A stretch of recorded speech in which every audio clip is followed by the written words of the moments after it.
Good evening, everyone. Am I audible? Good evening. Good evening ma'am. आवाज आ रही है ना? Yes ma'am. ओके, चलो हम लोग क्वेश्चंस कर रहे थे ना। एक मिनट, मुझे डाउनलोड करना पड़ेगा, रुक जाओ थोड़ी देर।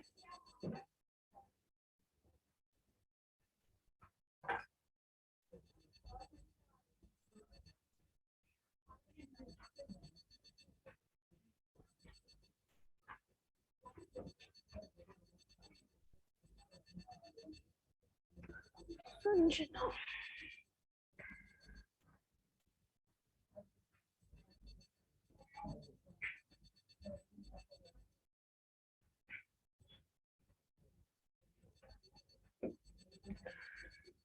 टाइम लगाता है।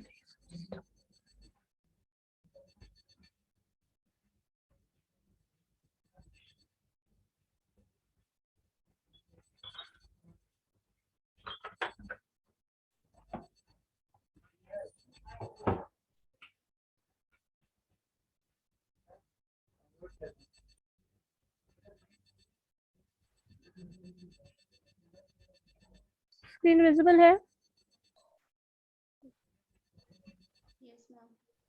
कैमरा ऑन करो। तुम लोग कैमरा क्यों बंद करके रखे हो? सब किसी का भी कैमरा ऑन नहीं है। मतलब हर क्लास में ये हम जब तक बोलेंगे नहीं तब तक आप लोग कैमरा ऑन नहीं करिएगा। ये कौन सी बात है भाई?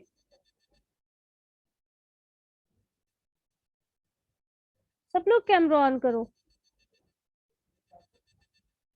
फिर सबको रिमूव करना शुरू कर देंगे। सबको एक लाइन से हम रिमूव कर देंगे। कैमरा ऑन रखना है मतलब ऑन रखना है। मनीष एंड चंदा कैमरा ऑन रखिएगा। चलो देखो क्या क्वेश्चन है। कहाँ तक किए थे? शायद लास्ट तक हम लोग 8-9 तक पहुंच गया था ना। एच हो चुका था। क्वार्टाइल डेविएशन ये बनाएंगे question. If the quartile deviation of a given set of data is 20 and the observation is 12, then the value of the standard deviation is क्या होगा बताइए जरा। क्वार्टाइल डेविएशन दिया हुआ है। क्वार्टाइल डेविएशन का मतलब Q1 minus Q3 sorry Q3 minus Q1 divided by 2 जो दिया हुआ है। 20 ऑब्जर्वेशन है, ये भी मेंशन्ड है। देन आंसर भी दिया हुआ है 12 क्या है। तो अब तुमको बताना है स्टैंडर्ड डेविएशन क्या होगा। क्वार्टाइल डेविएशन से स्टैंडर्ड डेविएशन का कोई कनेक्शन है क्या?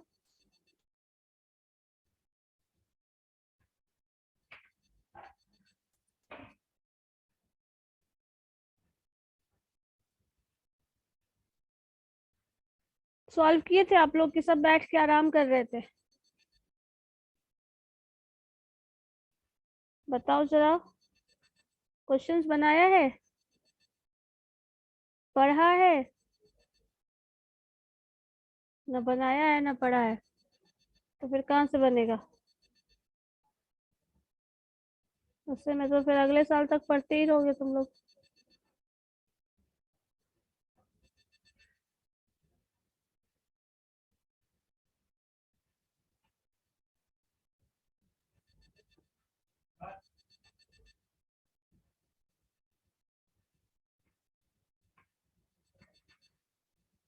बोलिए, सब चुप क्यों है? करके देखो सॉल्व, कुछ रिलेशन समझ में आता है तो। ये सब तो आपको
बताओ, आया किसी का?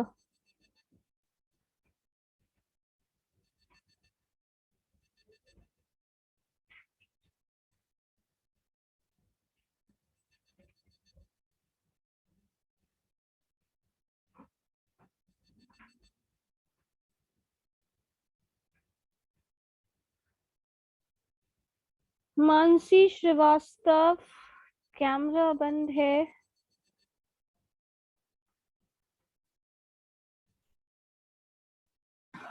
यस मैम, मैम ऑन नहीं हो रहा है।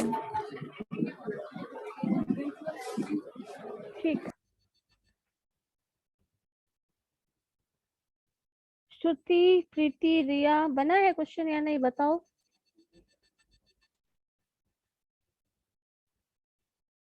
मैम इसका आंसर 18 आएगा। 18 आएगा? क्यों आएगा, कैसे आएगा? मैम इसका QD निकाला है 2/3। QD 2/3?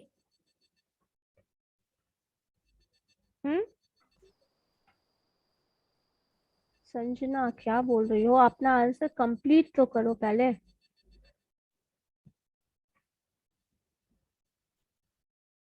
बोलो क्या होगा?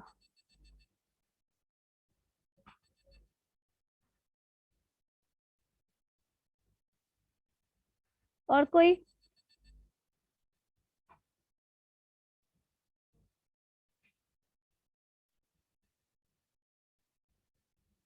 मुस्कान,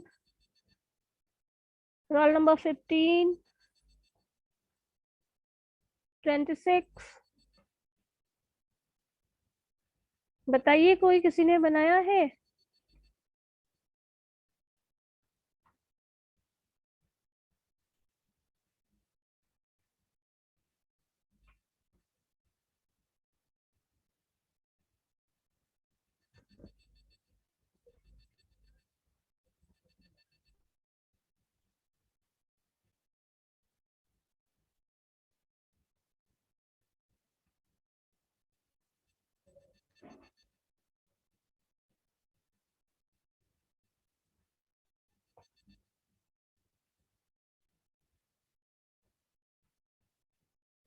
मैम नहीं बन रहा है।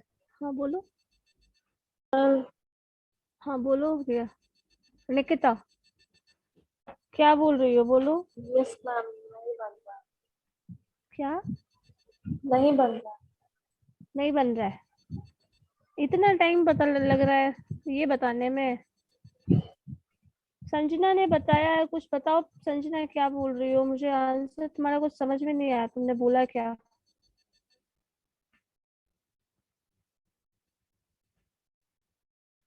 मैम कोई कंफ्यूजन है। हम्म।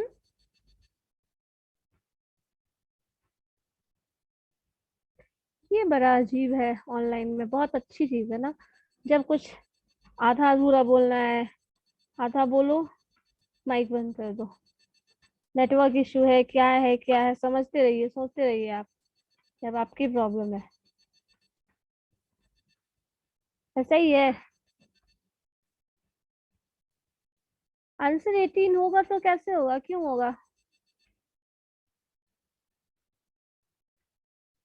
अच्छा, आप लोगों ने कभी वेरिएंस या फिर स्टैंडर्ड डेविएशन, वेरिएंस निकालेंगे तो स्टैंडर्ड डेविएशन आ ही जाएगा, तो स्टैंडर्ड डेविएशन स्टैंडर्ड और क्वार्टाइल डेविएशन एक साथ कैलकुलेट किया है किसी डेटा का? No ma'am, no ma'am. नहीं किया है? करके देखो, उसी ऑब्जर्वेशन से पता चल जाएगा कि आंसर क्या आएगा। ठीक है, उसके रिजल्ट के बेसिस पे बता सकते हो।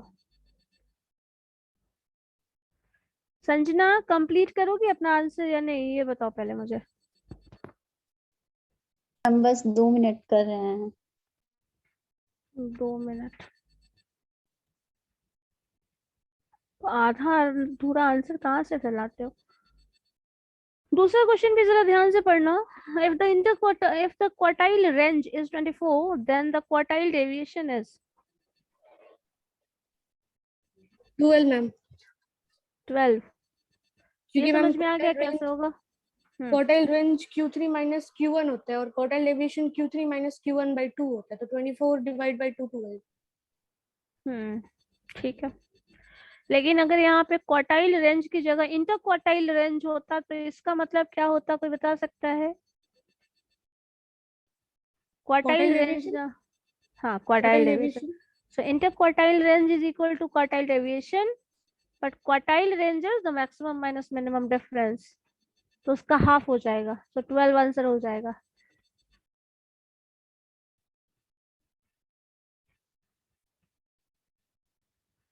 क्वार्टाइल्स में हम 4 इक्वल पार्ट्स में डिवाइड करते हैं, और जब मीडियन की बात करते हैं, वेरिएशन की बात करते हैं, तो रिलेशन क्या होगा, क्योंकि यही रिलेशन हमें इस वैल्यू तक पहुंचाने वाला है। संजना कैमरा ऑन करो।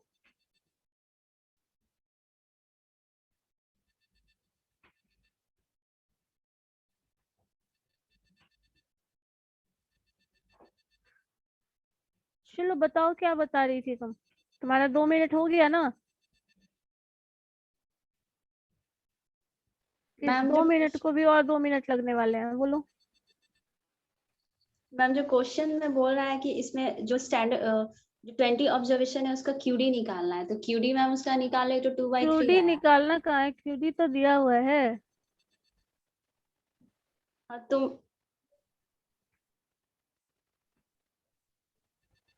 Quartile deviation of given set of data, quartile deviation दिया हुआ है ना, quartile deviation of A given set of data is 20, of 20 20 observation is 12। तो यहाँ तो दिया हुआ है quartile deviation, the value of standard deviation निकालना है।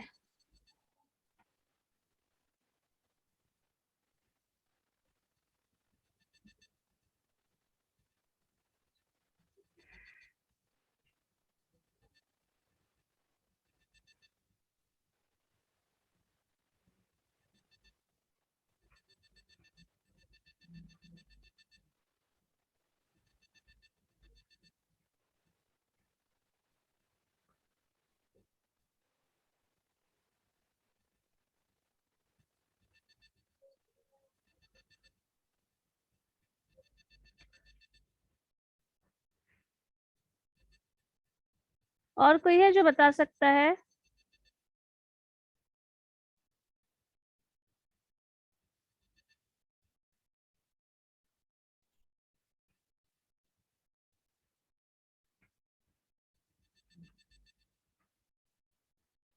हम्म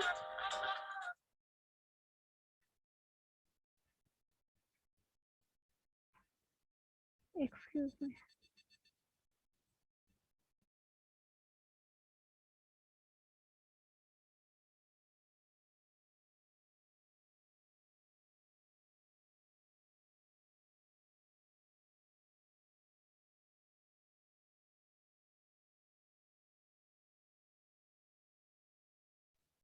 किसी को आंसर नहीं मिला?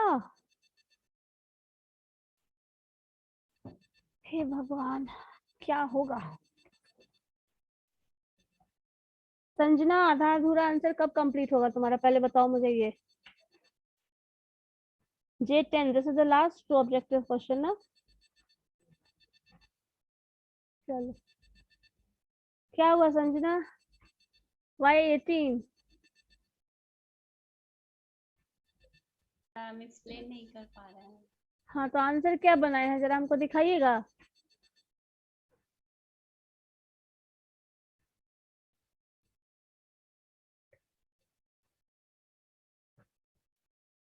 बोलिए। मैम कंफ्यूजन है, आप ही बता दीजिए। हाँ तो बताओ तो पहले, जब तक तुम्हारा कंफ्यूजन खत्म नहीं होगा तब तक मेरे बताया हुआ कुछ नहीं समझ में आने वाला है, बताओगी तो पहले।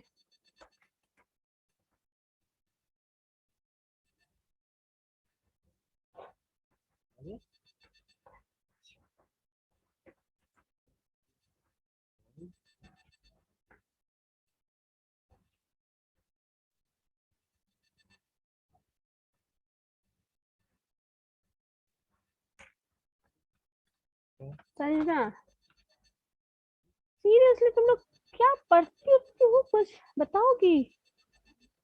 क्या कॉपी पेस्ट ही की हो तो क्या कॉपी पेस्ट की हो, बताओ पहले मुझे वो, तब तो हम कुछ आगे बताएंगे ना।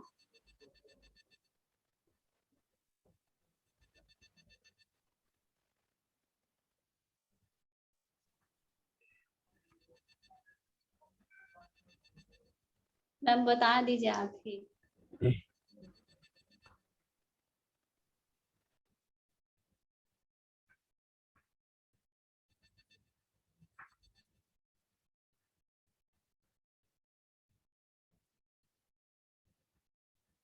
अच्छा ये तुमने शेयर किया, ये किसने शेयर किया?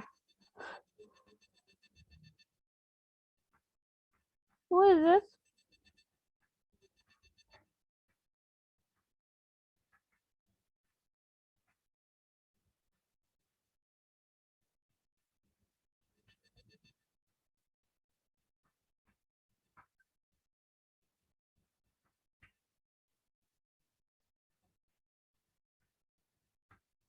ऋतिक।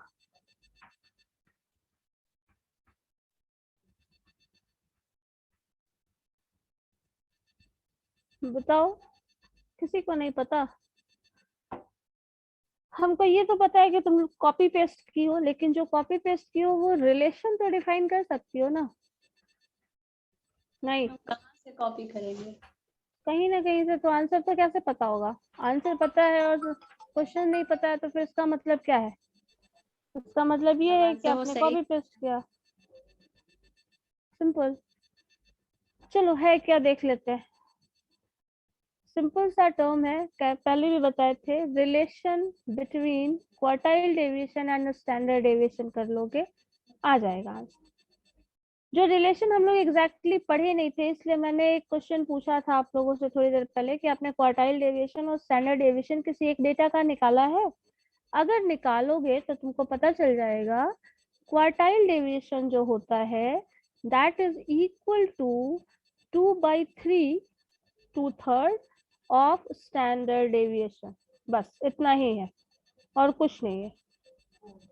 ये एक रिलेशन है, अगर इसको क्वेश्चन में सॉल्व करोगी तो वो पता चल जाएगा। तो क्वार्टाइल डेविएशन जो है वो इसका 2/3 है। तो ऑब्वियस सी बात है, अगर तुमको ये पता है, ये वैल्यू मैथमेटिकल वैल्यू है, तो स्टैंडर्ड डेविएशन निकाला जा सकता है। सिंपल, बस इतना ही करना है और कुछ नहीं करना है। तो इसका मतलब ये है क्वार्टाइल डेविएशन अगर 12 है 20 डेटा का, और आपको ये टर्म लेना है 3/2, तो आप इसको 2 से कैंसिल कर लेंगे, दिस इज 6 and 3 6 जा 18. So 18 is the quartile standard deviation. ठीक है, समझ में आ गया क्या था? बस इतना ही बताना था। रिया? Yes ma'am. ठीक है, सिर्फ यही करना था।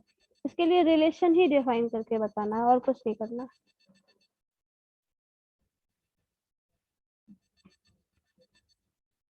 सेकंड क्वेश्चन का तो आंसर समझ में आ चुका है। इंटर क्वार्टाइल रेंज है। सो क्वार्टाइल रेंज जो होता है वो फर्स्ट क्वार्टाइल, मतलब जो टोटल क्वार्टाइल है, Q1 होता है, Q2 होता है, Q3 होता है, 3 ही क्वार्टाइल होता है।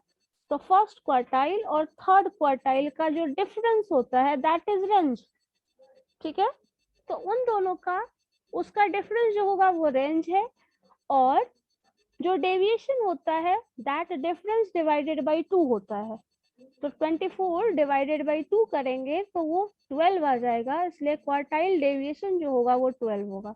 मतलब ये है कि अगर आप क्वार्टाइल डेविएशन की बात करते हैं तो फॉर्मूला है QD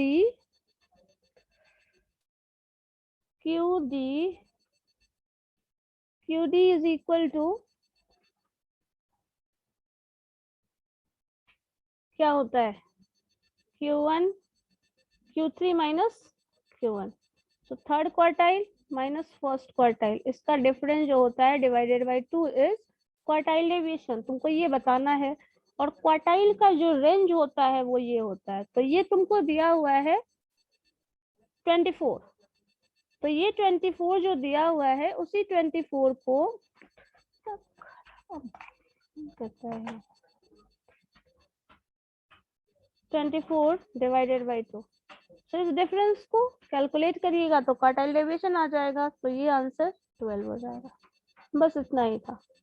और ऑब्जेक्टिव क्वेश्चन सिर्फ की पॉइंट होता है, बहुत ही सिंपल क्वेश्चन होता है, बस वो वैल्यू याद हो तो 1 मिनट भी नहीं लगेगा इसको बनाने में।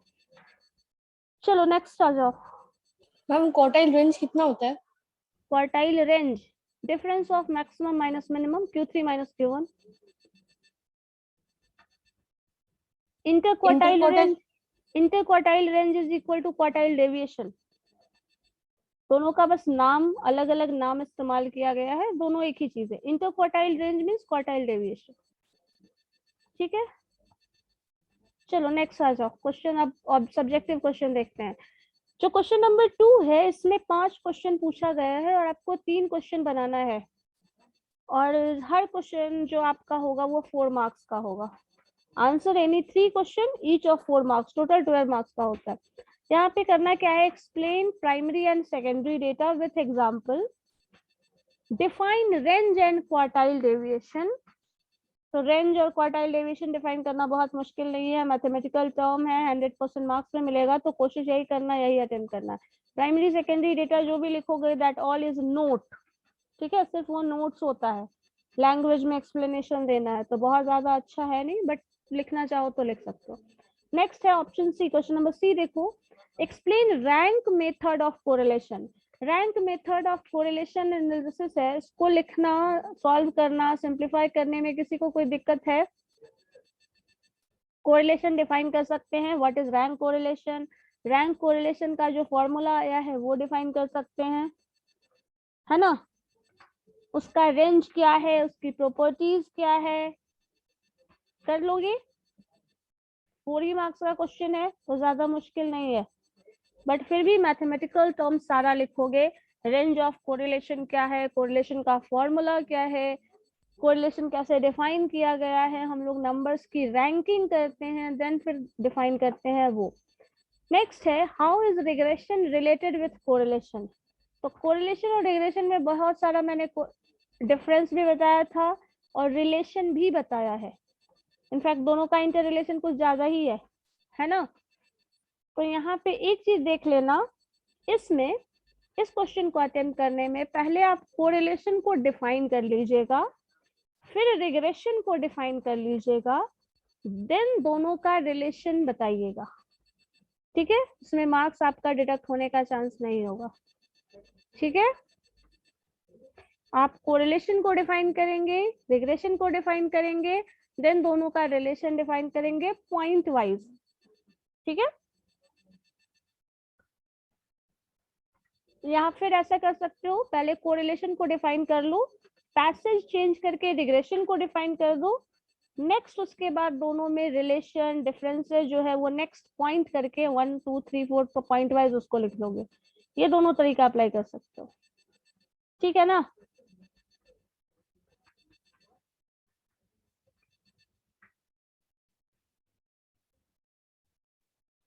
रेंज क्वार्टाइल डेविएशन भी सबसे डिफाइन हो जाएगा, तो ये 3 क्वेश्चन आप आराम से बना सकते हैं। क्वेश्चन नंबर 1 और क्वेश्चन नंबर 2 लैंग्वेज बेस्ड है, ये नोट्स बेस्ड है। फोरकास्टिंग क्या है ये मैंने अभी बताया नहीं है, तो ये हम लास्ट में ऐसे भी मैंने बता दिया था, सारा क्वेश्चन कर लेते हैं, क्योंकि मैक्सिमम क्वेश्चन 90% क्वेश्चन आपका जो मैंने बता दिया है उसी से आ रहा है। बाकी जो है 10% तो है भी नहीं, बट फिर भी मान लो चलो 10% है, वो आपका फोरकास्टिंग और ये सब थोड़ा बहुत डेटा वाला है। ठीक है, तो क्वेश्चन नंबर बी, सी और डी, इसको सॉल्व करने में किसी को दिक्कत है क्या?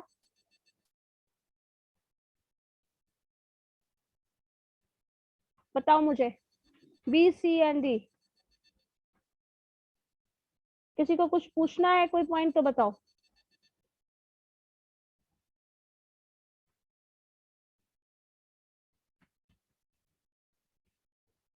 निकिता,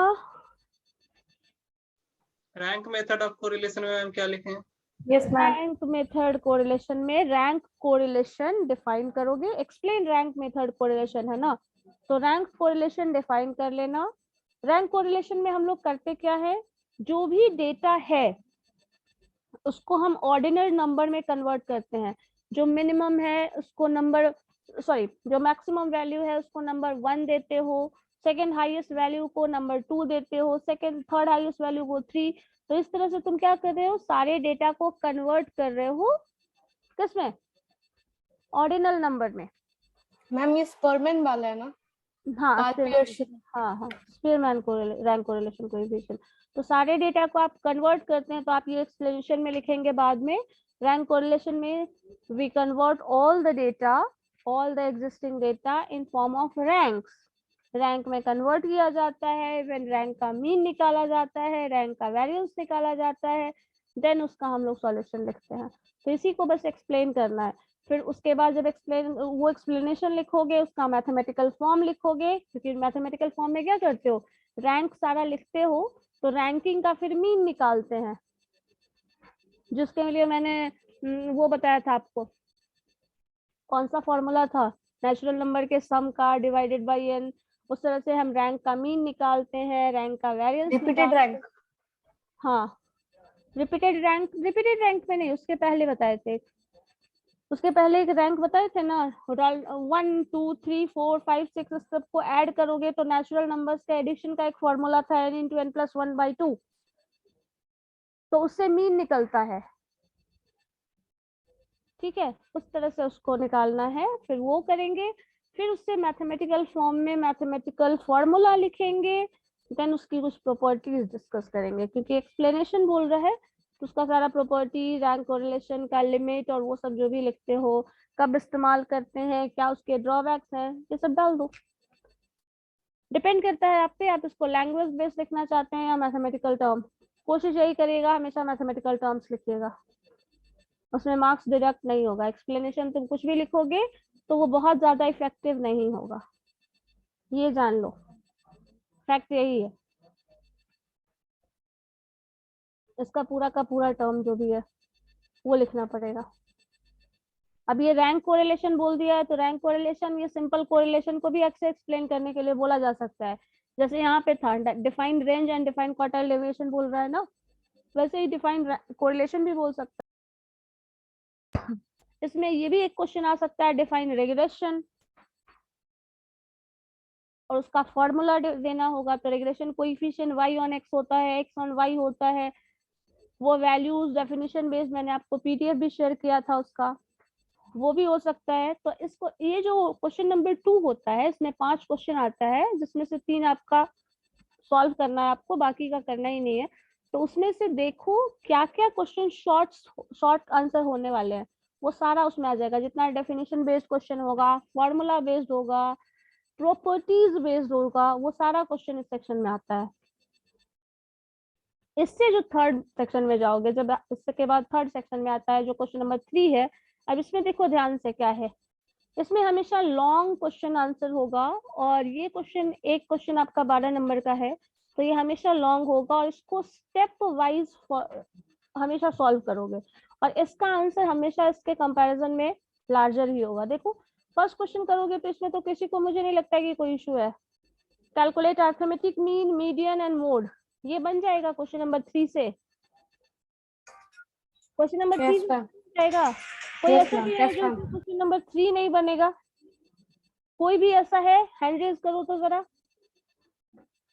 जिससे नहीं बनेगा। कोई ऐसा है या नहीं है? सबसे बन जाएगा ना, पक्का ना? चलो, नहीं बनेगा ऐसा कोई है नहीं, तो सब मतलब सबसे बन जाएगा। इस क्वेश्चन का तो 12 मार्क्स आपका कंफर्म है, कंफर्म है ना? ये बताओ मुस्कान, रोल नंबर 25। Yes ma'am. बन जाएगा ये क्वेश्चन आपसे? Yes ma'am. ये क्वेश्चन, इस क्वेश्चन का मार्क्स किसी का भी डिडक्ट नहीं होने वाला है। Sorry ma'am. इस क्वेश्चन का मार्क्स, ये कॉमन क्वेश्चन है, इस क्वेश्चन के लिए किसी का मार्क्स डिडक्ट नहीं होने वाला ना, ये सबसे बन जाएगा। मीन, मीडियन, मोड निकालने बोला जाए, वेरिएशन बोला जाए, क्वार्टाइल डेविएशन बोला जाए, रेंज निकालने बोला जाए, जो भी है, अगर मैथमेटिकल कैलकुलेशन है, टेबल दे दिया है, क्वेश्चन बन जाएगा, कोई प्रॉब्लम नहीं है। चलो, एक क्वेश्चन ऐसा रहेगा, ये 90% चांस है, तो ये 12 मार्क्स तो आपका हो जाएगा, कोई प्रॉब्लम नहीं है इसके लिए, बस फॉर्मूला याद रखना, प्रोसेस याद रखना, उसके सिवा कुछ नहीं। लेकिन हाँ ये ध्यान रखना, कभी भी इसमें ज्यादा हड़बड़ी में क्वेश्चन मत बनाना, ठीक है। इस क्वेश्चन में ज्यादा हड़बड़ी में कभी नहीं अटेम्प्ट करिएगा, बिकॉज होता क्या है उस केस में कैलकुलेशन मिस्टेक होना शुरू हो जाता है, और जब कैलकुलेशन मिस्टेक होगा तो फिर वही कैलकुलेशन तुम 2 बार 3 बार करोगे और बहुत ज्यादा टाइम वेस्ट होगा, ठीक है। तो इस क्वेश्चन में ये सावधानी जरूर रखिएगा। स्वंकित, संजना, कैमरा ऑन करो, सुनो ध्यान से जो बोल रहे हैं। रूपा, रोल नंबर 51, ये क्या है? श्रुति, तान्या, चंदा, क्या बात है, तुम लोगों को सबको रुको हम बता रहे हैं, सबका आज का हम अटेंडेंस डिडक्ट करने वाले हैं, सबका, सबको आज एब्सेंट मार्क करेंगे, ठीक है। इस क्वेश्चन में ये बस ध्यान रखना 90% चांस है, 99% चांस है कि ये क्वेश्चन तुम लोग बना लोगे, लेकिन ये ध्यान रखना इस क्वेश्चन में कभी भी हड़बड़ाने का जरूरत नहीं है। टाइम अच्छे से निकाल के, अगर आपको अच्छे से समझ में आता है तो फर्स्ट क्वेश्चन कोशिश करिएगा यही बनाने का, और कभी भी इसमें हड़बड़ी मत करिएगा, क्योंकि होता क्या है कैलकुलेशन मिस्टेक, जो कि तुम क्लास में भी तुम लोग बहुत बार करते हो, तो ये ध्यान रखना, ये बहुत अच्छे से अटेम्प्ट हो जाएगा। नेक्स्ट क्वेश्चन देखो, what is standard deviation, how is, हाँ बोलो बोलो, मैम ये जो दिया हैंड रेज है करो, तो हैंड रेज करो, पहले हैंड रेज automatic करो, means रूपम हैंड रेज करो, बोलो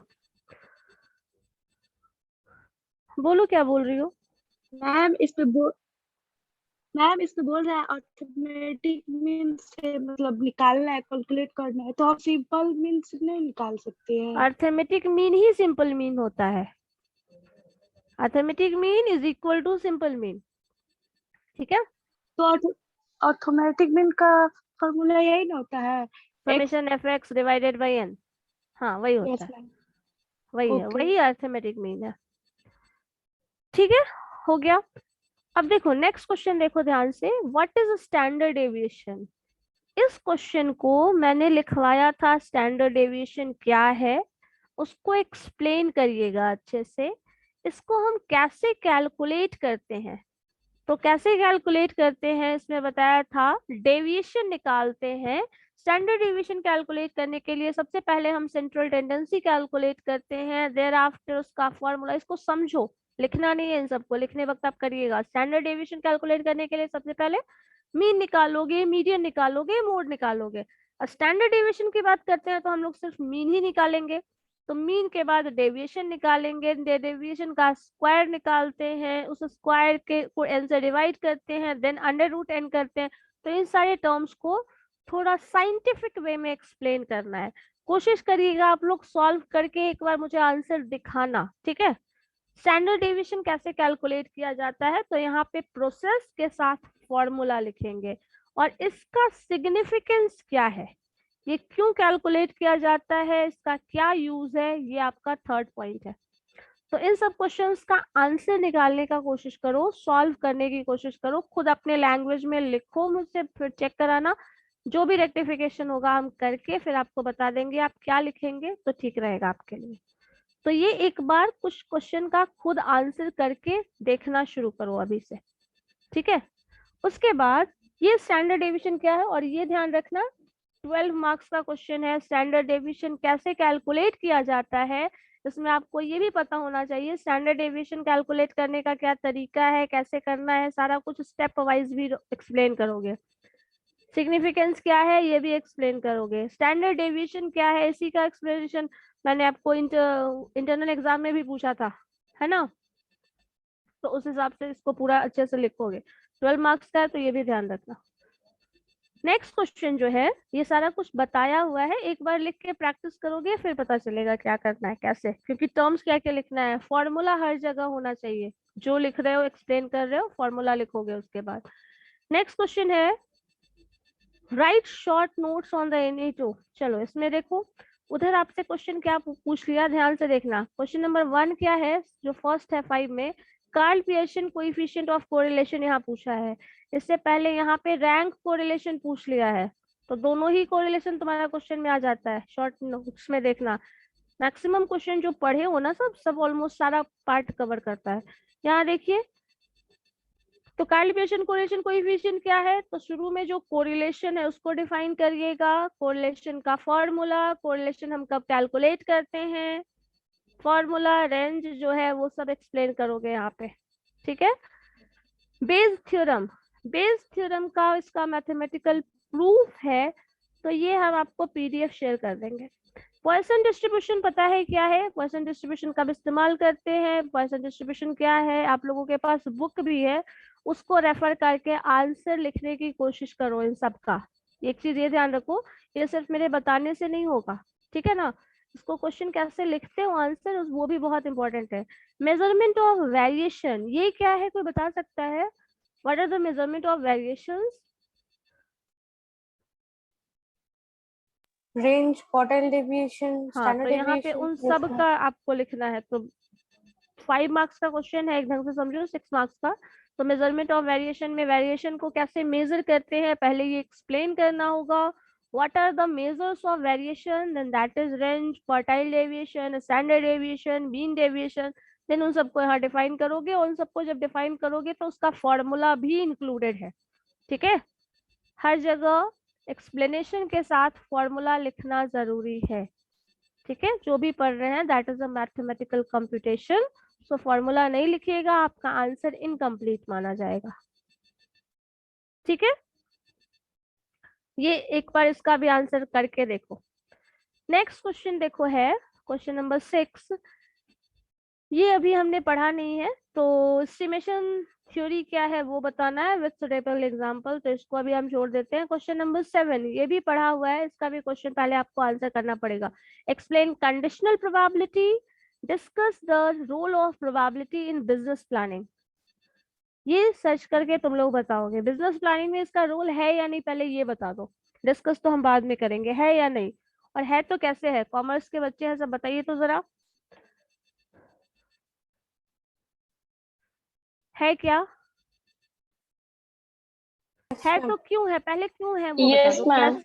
कैसे है बाद में देखेंगे, क्यों है क्योंकि बताओ। मैम फ्यूचर बिजनेस प्लानिंग इसलिए करते हैं क्योंकि फ्यूचर के लिए करते हैं, और फ्यूचर हमेशा अनसर्टेन होता है, और और जो भी प्रोबेबिलिटी हम अनसर्टेन है वो उसी अनसर्टेनिटी को कहीं ना कहीं हमें कैलकुलेट करना है, तो यूजफुल तो है, तो ये तो अंडरस्टूड है।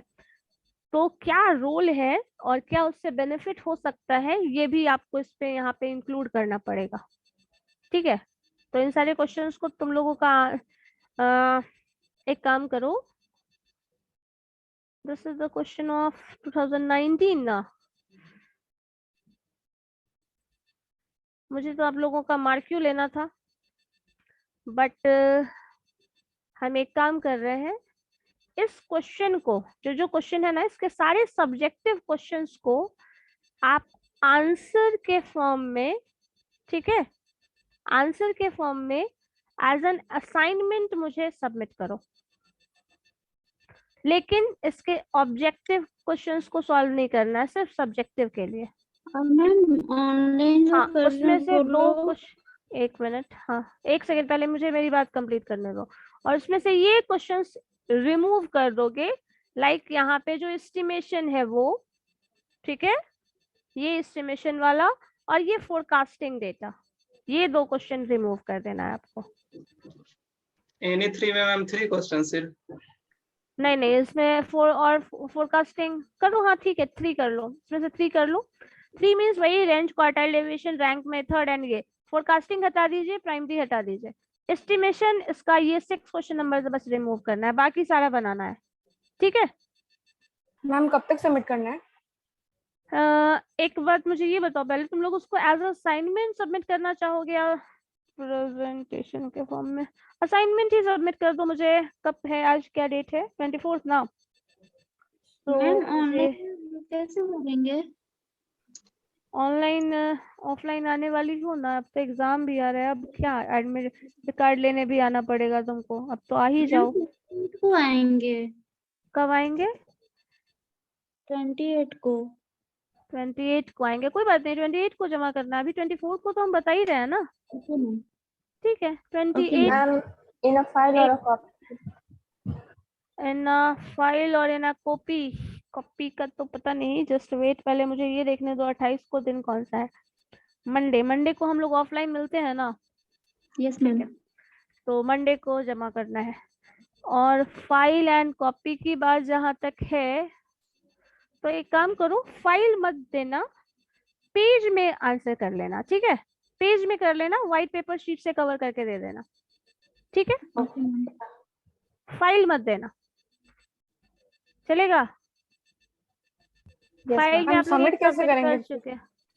सबमिट कैसे करेंगे? कॉलेज आके कर लो, या फिर अपने अरे किसी नहीं, फ्रेंड को बोल दो जो लोग आ रहे हैं उनको स्कैन करके नो भेज मैम, देना मतलब अपना लिस्ट। खाली व्हाइट शीट पे लिखना है आंसर। व्हाइट शीट जैसे प्लेन पेपर पे आप लिखते हो ना, पेपर पे कॉपी आंसर करते हो ना, वैसे कर लेना, यस मैम। ठीक है? और उसको व्हाइट शीट का कवर करके स्टेपल करके दे देना, ओके मैम।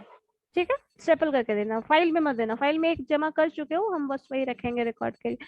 इसको भी रखेंगे बट ये एक्स्ट्रा है तो एज अ सीट उसको जमा करेंगे, ठीक है? उसके लिए फाइल देने की जरूरत नहीं है, अगर होगा तो मुझे बाद में, तो उन दोनों को हम एक जगह फाइल में इंक्लूड करके दे देंगे, ठीक है ना? Okay ma'am. मैम हाँ बोलो। मैम ये कंडीशनल प्रोबेबिलिटी और बेस थ्योरम का बस फॉर्मूला ही याद रहता है, उसके सिवा तो कुछ याद ही नहीं रहता। मतलब अच्छा ठीक, कैलकुलेशन पता है, बट वो जो डिस्क्रिप्टिव आंसर टाइप लिखना पड़ता है ना मैम। एक यस मैम, मिनट, वो हाँ बेस थ्योरम, आपको ठीक है ठीक है लिखवाएं। ठीक है, हम भेज देंगे वो, उसका कंटेंट हम भेज देंगे। ऐसे बुक रेफर तो तुम लोग करते, तुम कॉलेज भी तो इधर आ ही नहीं रहे हो, नहीं तो हम बुक रेफर करा देते, फिर उसके लिए उससे मिल जाता। एक्सप्लेन करने के लिए उसका थोड़ा सा जो टर्म्स है, एक ग्राफ बनाया जाता है, सर्कुलर ग्राफ होता है, लाइक वर्लपूल की तरह, उस तरह का टर्म्स होता है, और उसको एक्सप्लेन करने के लिए थोड़ा वर्ड्स है, बाकी फॉर्मूला लास्ट में लिख दिया जाता है, तो वो शेयर कर देंगे फिर हम उसको, ठीक है? उसके अकॉर्डिंग बना लेना। और कुछ? Yes ma'am. बोलिए। मैम एक क्वेश्चन रह गया था ऊपर, आप बोली थी बाद में उसको एक्सप्लेन करेंगे। अच्छा, इसमें जो क्वेश्चन था, ठीक है, तो ऑब्जेक्टिव क्वेश्चंस हम कराएंगे ना, तो फिर उसमें करा देंगे इसको, अभी नहीं। हम ऑब्जेक्टिव क्वेश्चंस अभी और हमको कराना है ना बाकी ईयर्स का, तो फिर हम उसको करा रहे हैं उसको क्लास में करवा रही थी तो आप बोली थी आवाज। उसको बाद में। हाँ ठीक है, तो अभी ऑब्जेक्टिव क्वेश्चंस हम आगे और भी कराने वाले हैं, तो फिर करा देंगे उसको। इससे रिलेटेड कुछ कंफ्यूजन है पहले असाइनमेंट से रिलेटेड, तो वो बताओ। No ma'am. क्वेश्चंस तो हम करा ही देंगे ना, और भी प्रीवियस ईयर क्वेश्चन है वो भी कराने वाले हैं, तो वो अभी हम कंटिन्यूअसली कराएंगे, ठीक है? बस लास्ट में हम, बस मुझे फोरकास्टिंग और एस्टिमेशन एक्सप्लेन करना है और नोट्स प्रोवाइड करना है, बस वो मुझे देना है। उसके पहले सारा हम क्वेश्चंस ही कराएंगे, और क्वेश्चंस में ज्यादा कुछ मुझे इधर कराने की जरूरत नहीं है। सब्जेक्टिव में अगर आप एक क्वेश्चन अच्छे से अटेम्प्ट कर लेते हो, तो आपका इस क्वेश्चन के रेफरेंस में मैक्सिमम जो सब्जेक्टिव क्वेश्चन है वो भी कवर हो जाता है। सब्जेक्टिव क्वेश्चंस उसका उसी से आपका कवर हो जाएगा, तो मुझे सिर्फ ऑब्जेक्टिव ही कराना है, तो वो हम करा देंगे, नेक्स्ट क्लास में करा देते हैं। और कुछ? और किसी का कोई कंफ्यूजन रह गया हो? जो लोग आज क्लास नहीं किए हैं उनको बोल देना, वो इन्फॉर्म कर देना है कि सबको जमा करना है 28 तक। जो लोग नहीं आ रहे हैं 28 को, वो अपने किसी फ्रेंड को दे दे, स्कैन कराएं, फोटोकॉपी कराएं, कैसे करेंगे जमा करेंगे उनका प्रॉब्लम है, बट 28 को मुझे मिल जाना चाहिए, क्योंकि उसके बाद मेरे पास टाइम नहीं है, और आपके पास भी नहीं है, आपके पास तो बिल्कुल भी नहीं है ना? मेरे से ज्यादा कम समय तुम ही लोगों के पास है।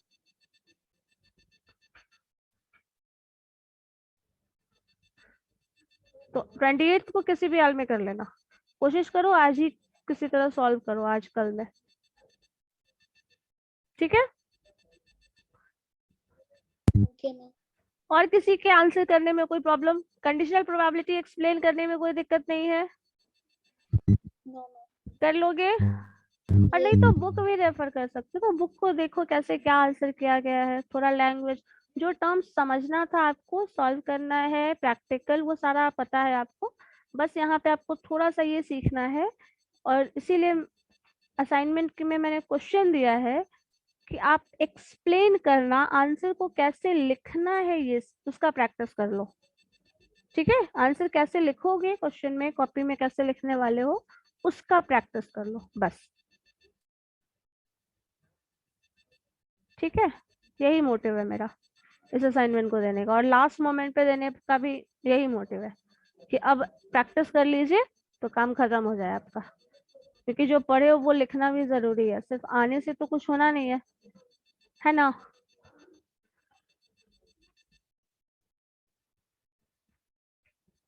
चलो ठीक है, फिर हम लोग नेक्स्ट क्लास में करेंगे, बाकी का क्वेश्चंस कर लेते हैं, तब तक आप लोग प्रैक्टिस कर लो। वो 2 क्वेश्चन हम मुझे लगता है कि खत्म ही हो जाएगा एक क्लास में, एक या 2 क्लास में, तो फिर हम फोरकास्टिंग और एस्टिमेशन बता देंगे। चलो ठीक है फिर, okay then. Thank you ma'am. Thank you. Okay.